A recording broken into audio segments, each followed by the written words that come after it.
नमो जिनाणम। प्रथम तीर्थंकर भगवान ऋषभदेव की जय।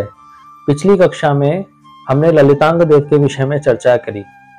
ललितांग देव ईशान देवलोक से अपना देव आयुष्य पूर्ण करने के पश्चात इस जम्बूद्वीप के पूर्वी महाविदेह में पुष्कलावती नाम की विजय के अंदर लोहारगल नाम का एक नगर था।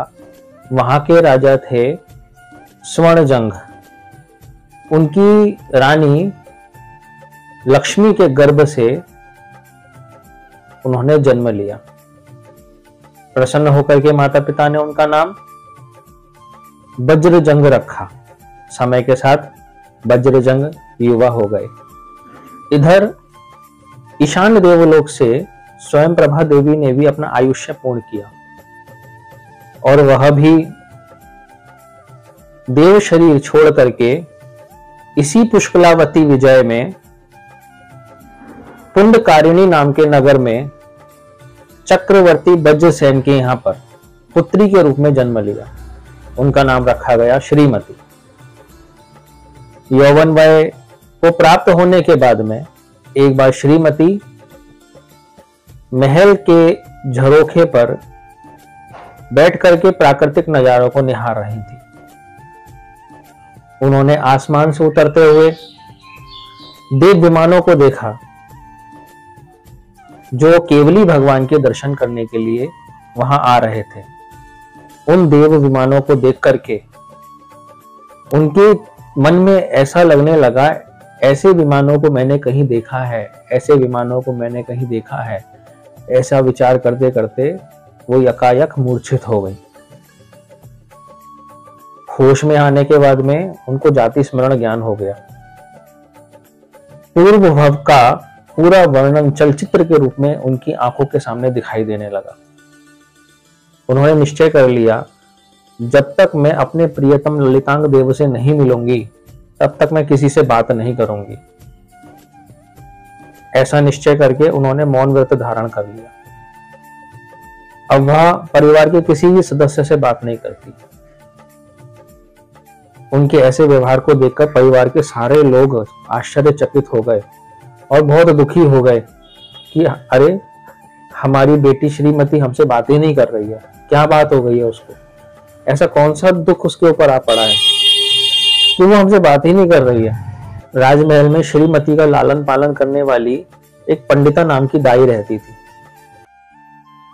पंडिता दाई आकर के श्रीमती से बोली, बेटी, मैं तो तेरी माता के समान हूं और तू मुझसे बहुत अच्छा व्यवहार रखती है, क्या तू अपने मन की बात मुझको नहीं बताएगी? तो पंडिता दाई के बहुत ज्यादा आग्रह करने पर श्रीमती ने अपने पूर्व भव का सारा वृत्तांत उस पंडिता दाई को सुना दिया। पंडिता दाई ने उसको आश्वासन दिया, बेटी तू चिंता मत कर, जितना मुझसे हो सकेगा मैं तेरी उतनी मदद अवश्य करूंगी।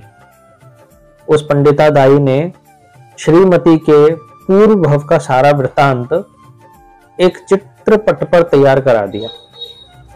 एक बार पुंडकारिणी नगरी में राजा वज्रसेन के जन्म महोत्सव का आयोजन किया गया। उस समय दूर दराज के देशों से राजा, महाराजा, राजकुमार उस जन्म महोत्सव में पधारे। लोहारगलपुर के राजकुमार वज्रजंग भी उस आयोजन में उपस्थित हुए। वह पुंडकारिणी नगरी में भ्रमण कर रहे थे। पंडिता दाई ने सोचा कि यही बहुत अच्छा मौका है, चलो मैं चित्रपट को पुंडकारिणी नगरी के राज चौराहे पर लगा देती हूं। कोई ना कोई आकर के तो उसको देखेगा और देखने के बाद में उसके बारे में अगर उसने चर्चा करी तो ये विश्वास हो जाएगा कि ये पूर्व भव का ललितांग कुमार देव हुआ करता था। तो पंडिता दाई ने ऐसा ही किया। उसने वो चित्रपट को नगर के चौराहे पर लगा दिया। घूमते घूमते ललितांग कुमार की नजर जैसे ही उस आलेखित चित्रपट पर पड़ी तो एकदम से देख करके वो मूर्छित हो गया। जब वो होश में आया तो उसको जाति स्मरण ज्ञान हो गया। उसको अपना पूर्व भव दिखाई देने लगा। पंडितादाई उसके पास में गई और पूछा, बेटा तुम मूर्छित क्यों हो गए थे? तो उसने बताया, मैं पूर्व भव में ईशान देवलोक में ललितांग देव था और मेरी प्रियतम देवी का नाम स्वयं प्रभा था। तो उसने ऐसा करते करते पूर्व भव का सारा वृत्तांत उसे सुना दिया। अब पंडितादाई को पूरा विश्वास हो गया कि ये श्रीमती का ही ललितांग देव है। वह तुरंत दौड़ी दौड़ी श्रीमती के पास आई और श्रीमती को उसने ये सारी घटना बताई। श्रीमती जानकर के बहुत प्रसन्न हो गई।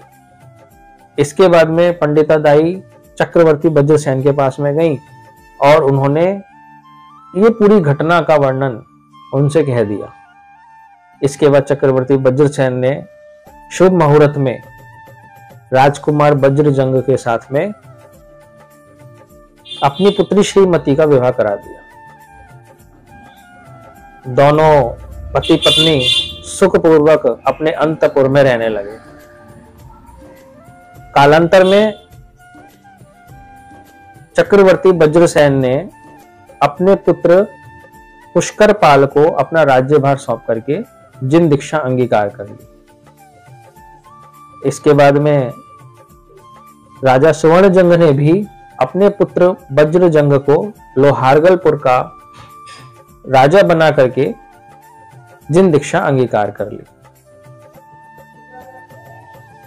कुछ समय के पश्चात श्रीमती ने एक सुंदर पुत्र रत्न को जन्म दिया।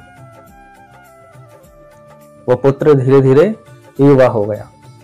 एक बार की बात है, एक दिन पुष्करपाल से मिलकर के राजा वज्रजंग अपनी पत्नी श्रीमती के साथ पुंडकारिणी नगरी से वापस अपने नगर लोहारगलपुर आ रहे थे। रास्ते में उनको दो केवल ज्ञानी मुनियों के दर्शन हुए। उनकी देशना सुनकर के उनके मन में संसार के प्रति वैराग्य भाव उत्पन्न हो गया और उन्होंने प्रण कर लिया कि कल अपने पुत्र को लोहारगलपुर का राजा बना करके मुनियों के पास आकर के जिन दीक्षा अंगीकार कर लेंगे। ऐसा प्रण करके, ऐसा निश्चय करके वो वापस अपने नगर लोहारगलपुर आ गए और आकर के अपने कक्ष में सो गए। इधर वज्रजंग और श्रीमती के पुत्र ने राज्य लोभ में आकर के अपने माता पिता के कक्ष में जहरीला धुआं छोड़ दिया, जिसके कारण से दोनों पति पत्नी की मृत्यु हो गई। इस तरह भगवान ऋषभदेव के छठे भव वज्रजंग की कथा संपूर्ण हुई। उस दंपत्ति ने मृत्यु के पश्चात उत्तर कुरु में युगलिक के रूप में जन्म लिया। इस तरह ऋषभदेव भगवान का ये 7वां भव था। वह दंपत्ति युगलिक में अपना आयुष्य पूर्ण करके सौधर्म नामक प्रथम देवलोक में परस्पर स्नेह वाले देव बने। देव यानी देव देवी नहीं बने, परस्पर मित्र बने, देव बने।